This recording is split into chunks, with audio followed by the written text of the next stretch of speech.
Hello বন্ধুরা, আসসালামু আলাইকুম রহমতুল্লাহ। আজকে এই ভিডিওতে আপনাদেরকে মানকি পক্স নিয়ে জানানোর চেষ্টা করব। বর্তমানে এটি বিশ্বের বিভিন্ন অঞ্চলে ছড়িয়ে পড়েছে।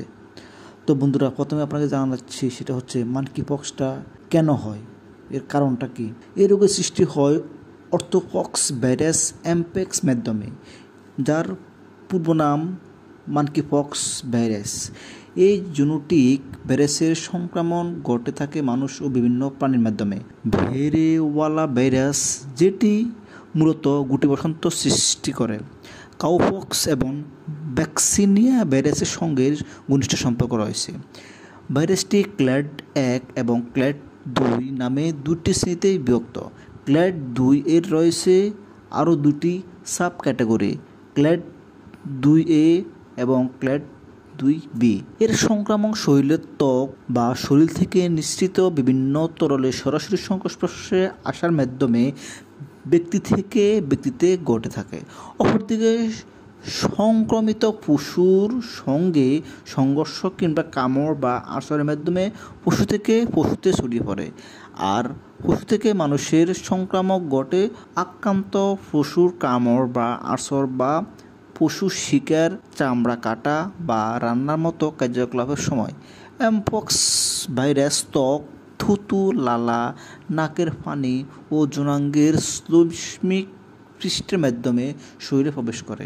অর্থাৎ কথা বলা, কাশি বা হাসির মাধ্যমে এটি ছড়িয়ে পড়তে পারে।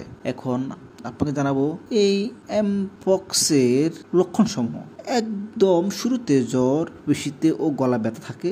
এরপর ধীরে ধীরে চুলকানি বা তীব্র ব্যথা সহ ফুসকুলি, তারপরে মাথা ব্যথা, লসিকা গ্রন্থি ফুলে যাওয়া এবং ক্লান্তি যোগ হয়। অবশ্যই সবার ক্ষেত্রে উপসর্গের এতটা বিস্তৃতি নাও থাকতে পারে।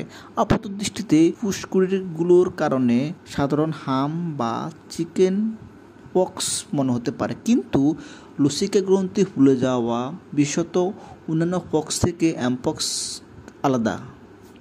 অধিকাংশ লক্ষণ সংক্রমণের 4 থেকে 11 দিন পরে দৃষ্টিগোচর হওয়া শুরু হয়, তবে কোনো কোনো ক্ষেত্রে প্রথম দিনে গুরুতর অবস্থা সৃষ্টি হতে পারে।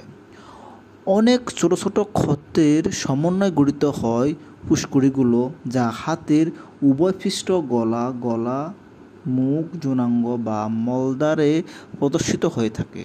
শুরুটা হয় ছোট ছোট সামান্য দাগ দিয়ে, অতঃপর ফুলে ওঠার আগ মুহূর্তে ভিতরে তরল পুঁজে পূর্ণ হয়ে যায়। পরে তা ফেটে গিয়ে প্রায় 10 দিন চামড়া থেকে যায়। বিরল ক্ষেত্রে ক্ষতগুলোতে ইনফেকশন হয়ে চামড়া নানা ধরনের জটিলতা সৃষ্টির আশঙ্কা থাকে, যা সেরে উঠতে যথেষ্ট সময় লাগে। এখন আপনার জানার চেষ্টা করব এই এমপক্সের প্রতিরোধ কীভাবে করতে পারবেন। আল্লাহর রহমতে সচেতনতার মাধ্যমে সব রোগের প্রতিরোধ করা সম্ভব। তো বন্ধুরা, সেটা আপনাকে এখন জানাবো। সেটা হচ্ছে এই রোগের বিভিন্নভাবে কোনো ভ্যাকসিন এখন পর্যন্ত তৈরি হয়নি। এই রোগের বিরুদ্ধে বিশেষভাবে কোনো ভ্যাকসিন এখনও তৈরি হয়নি, তবে গুটি বসন্তের টিকা অনেকাংশে কার্যকর বলে প্রমাণিত হয়েছে। আগস্টে 2024 পর্যন্ত ইউরোপ, যুক্তরাজ্য, মার্কিন যুক্তরাষ্ট্র, সুইজারল্যান্ড, কানাডা জুড়ে শুধু একটি টিকা অনুমোদন হয়েছে। এর নাম MVA-BN, যার পূর্ণরূপ modified vaccinia Ankara Bavarian Nordic. ভ্যাকসিনটি তৈরি হয়েছে অর্থোপক্স ভাইরাসের সমগোত্রভুক্ত ভ্যাকসিনিয়া ভাইরাস থেকে। এটি সাধারণত 28 দিন ব্যবধানে 2টি মাত্রায় দেওয়া হয়। বিভিন্ন নিয়ন্ত্রক সংস্থার অনুমোদনে আরও 3টি ভ্যাকসিন রয়েছে। এগুলো হলো জাপানের LC-16, মার্কিন যুক্তরাষ্ট্র ও অস্ট্রেলিয়ার ACAM2000 এবং রাশিয়ার অর্থোপক্স ভ্যাক। তবে বর্তমানে WHO অনুসারে এখনও বিশ্বব্যাপী গণটিকাদান কর্মসূচি সময় আসেনি। যারা ঝুঁকিতে আছেন বা ভাইরাসের সংস্পর্শে এসেছে তাদের এসব টিকা দেওয়া যেতে পারে। তাছাড়া এগুলো সবই মূলত প্রস্তুত করা হয়েছিল গুটি বসন্ত বা অর্থোপক্স গোত্রের অন্যান্য ভাইরাসের প্রতিষেধক হিসেবে। এককভাবে এমপক্সের জন্য ভ্যাকসিন তৈরি এখনও গবেষণাধীন, এবং অবশ্যই যারা সংক্রমিত হয়েছে তাদের থেকে অবশ্যই যত সম্ভব দূরে থাকার চেষ্টা করতে হবে এবং সবসময় একটা রোগের ক্ষেত্রে সচেতনতামূলক পদক্ষেপ নেওয়া অবশ্যই জরুরি।